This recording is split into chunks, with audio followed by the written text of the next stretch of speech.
আসসালামু আলাইকুম। আপনারা সবাই কেমন আছেন? আশা করি ভালো আছেন। আমিও ভালো আছি। আজকে একটা নতুন রেসিপি নিয়ে আপনাদের সামনে চলে আসছি। যেটা শীতের সময় এই সবজিটা অনেকে ফেলে দেয়, সেটা আজকে রান্না করব ফেলে দেওয়া সবজি দিয়ে।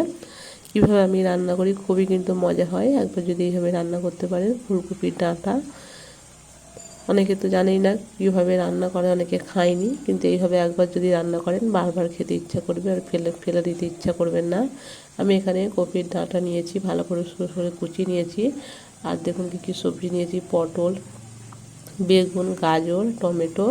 এখন আমি আলুটা দেওয়া হয়নি, আলুটাও একটা দেবো ছোটো মতন। আর এখানে দেখুন একটু মশলা বেটে নেবো। এটা ধনিয়া গুঁড়ো, জিরা গুঁড়ো, ধনিয়া জিরা আর হচ্ছে আদা কাঁচা লঙ্কা, এটা আমি শিলনোড়ায় বেটে নেব।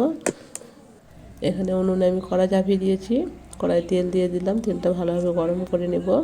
গরম হয়ে যাওয়ার পরে ফিরে আসছি। আর এখানে দেখুন আলুটাও আমি তার মধ্যে কেটে নিয়েছি, এরকম সরু সরু করে কেটে নিতে হবে। এরকম সবজিতে যদি একবার রান্না করতে পারেন এইভাবে, খুবই কম অল্প সময় লাগে আর খুব কম উপকরণ দিয়ে আমি রান্নাটা করেছি, একদম বেশি ঝামেলা হবে না। এখানে সামান্য আধ খোলা পেঁয়াজ দিয়েছি আর বেটে রাখা মশলাটা দিয়ে একটু ভেজে নেব। একটু ভাজা ভাজা হয়ে গেলে তারপরে আমি দিয়ে দেবো কেটে রাখা সবজিগুলো। দেখুন ভাজা ভাজা হয়ে গেছে, সবই দিয়ে দিচ্ছি। টমেটো, পেঁয়াজটা তো আগেই দিচ্ছি। সব সবজি দিয়ে ভালো করে নাড়াচাড়া করে 2 থেকে 3 মিনিটের মতন এই তেলের সঙ্গেই আর একটু নাড়াচাড়া করে ভেজে নিতে হবে। পুরো ভিডিওটা স্কিপ না করে দেখবেন, আশা করি ভালো লাগবে। এই রেসিপিটা সত্যি এতটাই মজা হয়েছে কী বলবো, যারা খায়নি তারাও খাবে এইভাবে যদি রান্না করতে পারেন। চ্যানেল নতুন হলে চ্যানেলটিকে সাবস্ক্রাইব করবেন, একটা লাইক দিয়ে ভিডিওটা দেখবেন। দেখুন কিছুক্ষণ নাড়াচাড়া করে ভেজে নিয়েছি, আমার কিন্তু ভাজা মতন হয়ে গেছে। এবার এখানে আমি মশলা দিয়ে দেবো। তার আগে প্রথমে দিয়ে দিচ্ছি হলুদ গুঁড়ো। হলুদ গুঁড়ো 1/2 টেবিল চামচ দিলাম, আর লঙ্কা গুঁড়ো 1/2 টেবিল চামচ, লবণ স্বাদ অনুসারে দিয়ে ভালো করে এটা কষিয়ে নিতে হবে। যত সুন্দর করে কষাবে জিনিসটা কিন্তু ততই ভালো হবে আর খেতে কিন্তু মজা লাগবে। আমি ঢাকনা দিয়ে 5 থেকে 7 মিনিটের মতন কষিয়ে নিয়েছি।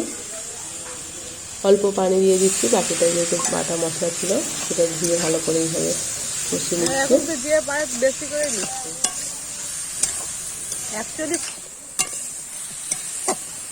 সবাই হপ্তায় দেখুন আমার কষানো প্রায় হয়ে আসছে, পুরো তেল মশলাটা পুরো লেগে গেছে আর তেল ছেড়ে আসছে। আমি এখানে পানি দিয়ে দেবো। এবার এই পানিটা কিন্তু এখানে গরম পানি দিচ্ছি, যাতে তাড়াতাড়ি রান্নাটা হয়ে যায় আর স্বাদটাও কিন্তু সুন্দর থাকবে গরম পানি দিয়ে রান্না করলে। একদম বেশি পানি দেওয়ার দরকার নেই, গায়ে গায়ে পানিটা থাকবে। আর আঁচটা কিন্তু মিডিয়াম থেকে লো করে দিতে হবে। এটা যত সুন্দর বসে বসে রান্না হবে আর খেতেও কিন্তু ততটাই মজা হবে। বেশি পানি দেওয়া যাবে না, গায়ে গায়ে থাকবে এই পানিটাই। লো আছে, মিডিয়াম থেকে লো আছে রান্না করে নিতে হবে।